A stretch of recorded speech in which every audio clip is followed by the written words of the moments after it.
Hoje não é possível falar de Macau sem falar no jogo, mas há bem menos de meio século, falar de Macau sem lembrar Camões é que era bem menos frequente. E não só no mundo lusófono. O poeta estava intrinsecamente ligado a Macau desde que havia memória. Quando a Gruta de Camões é antiquíssima, e a toponímia do Camões é antiquíssima aqui em Macau, porque já no século XVII se falava nos penedos de Camões, que pertenciam aos padres jesuítas. E quando veio aqui um embaixador inglês, Macartney, veio à China, a Pequim, passou por Macau e descreve, em 1793, e descreve a gruta e fala de um busto que existia nessa gruta, o busto de Camões. Ora, isto foi um século antes de Lisboa, Portugal, ter moldado o primeiro busto a Camões. Quer dizer, Macau adiantou-se um século a Portugal. Quanto à gruta propriamente dita, era um jardim lindíssimo, e como tinha a fama do Camões ter passado por ali, quando vinham os ilustres visitantes de qualquer parte do mundo, vinham a Macau, iam todos visitar a gruta, de maneira que a vir a Macau sem ver a gruta de Camões era como ir a Roma sem ver o Papa. Mas o nome de Camões era lembrado um pouco por todo o mundo, e a poesia universal rendia-lhe homenagens gravadas na pedra. Esse homem tinha um álbum, e todas as vezes que vinha alguém a visitar a gruta, pedia que se escrevesse as suas impressões no álbum. É claro que as poesias não se faziam assim. No entanto, esses homens regressavam às suas terras e depois mandavam as poesias ao Lourenço Marques.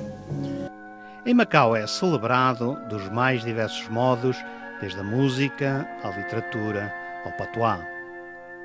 Camões, grande na nação, poeta que um som capaz de cantar tudo história de nosso Portugal. Poeta que escreveu para o mundo olá grandeza da alma, gente sem igual.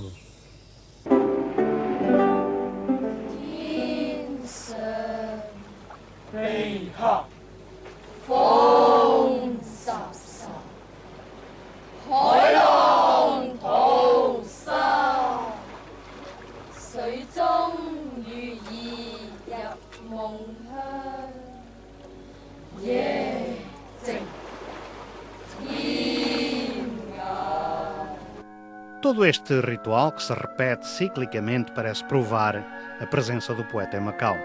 Mas certo é que durante muito tempo a sua presença foi posta em dúvida, sendo a sua passagem por Macau remetida para a classe dos mitos urbanos. Isto até historiadores de peso terem mostrado que o poeta dos Lusíadas por aqui andou de facto. Que em história ninguém pode ter certezas absolutas. Os próprios documentos muitas vezes nos induzem no engano. Agora, dos factos da vida de Camões, que com maior segurança se podem estabelecer, é o de que ele teve a sua vida ligado durante um período a estes penedos a que hoje se chama a Gruta de Camões. Eu sei que se faz muita confusão com datas, mas não é. Nós sabemos rigorosamente o que se passou. Camões embarca para a Índia contra a vontade em 1553. Faz um triênio como escudeiro até 57. Aí ficou completamente sem emprego. Ele anda a pedir colocações em vão. Não esqueçam que ele é um homem maldito, malsinado, sobretudo pelos Noronhas, que são quem governa a Índia. E é preciso vir o inimigo mortal dos Noronhas, o Conde Redondo, Dom Francisco Coutinho, que lhe dá o emprego aqui em Macau.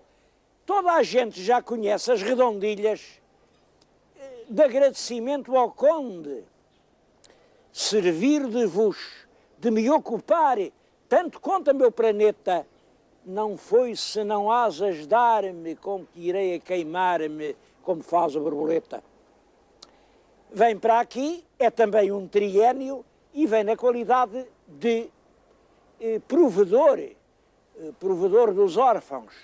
Está, portanto, aqui, isso pode-se estabelecer com rigor, porque quem o nomeia é o Dom Francisco Coutinho, mas ele só vem depois de ter escrito aquela ode introdutória aos colóquios do Garcia de Horta, portanto vem em 1563. E como é um triênio, está aqui até 66 ou 67. Ora bem, está aqui como um português pode estar em Macau nessa altura. Bom, e eu quero lembrar que ainda em 65, um ilustre padre jesuíta foi até Cantão pedir licença para vir viver em terra, porque dizia eu, a minha idade e os meus achaques já me não permitem viver em nau. Significa isto que em 1565 ainda os portugueses têm que viver nas naus, o que não admira nada. Como todos sabem, milhões de chineses viveram aqui no Porto Interior, naqueles barcos, naquelas lorchas coladas umas às outras. Era aí que se vivia. E era aí que a maioria dos portugueses viviam. Poucos tinham o privilégio de poder ter uma cabana em terra. Camões subiu aqui a ladeira, estava lá embaixo em Patane, subiu a ladeira, ele era funcionário permanente, os navios portugueses iam-se embora, e penso que aqui, entre estas pedras, ele estendeu a sua rede. Queria dizer isto, há um soneto mal conhecido, cujo insípido é "Sustenta meu viver uma esperança", em que ele descreve com toda a minúcia a sua vida aqui, entre estas lajes frias e hostis. Como ele diz, só acompanhado dos silvos de uma pedra. Pois, como sabem, quando veio os jesuítas, no princípio do século XVII, chamam estas pedras os rochedos do Camões. Como sabem, Camões nunca gostou dos jesuítas. Eu ainda estou para saber qual seria a razão dessa enorme animadversão. É bem possível que fosse esta. É que os donos deste terreno eram os jesuítas e, quem sabe, se foram eles que impediram o poeta desse sonho de ter aqui também uma casa para viver. É um delírio, é um prazer trabalhar nesta investigação. Comprovar que era verdade. Portanto, Camões efetivamente esteve em Macau. No século XX foram descobertos 3 documentos, como já disse. Um em 1917, portanto, Diogo de Couto diz que ele esteve na China, que foi aqui provedor de defuntos, que depois no regresso sofreu um naufrágio, que ia com uma moça china, se era uma moça china só podia vir da China, em 1907. Foi descoberto na Biblioteca da Ajuda um documento que era um título dos bens de raiz do Colégio de São Paulo, aqui de Macau. E eles tinham uma propriedade que era o chão de Patane, que é onde hoje está a chamada gruta, não é?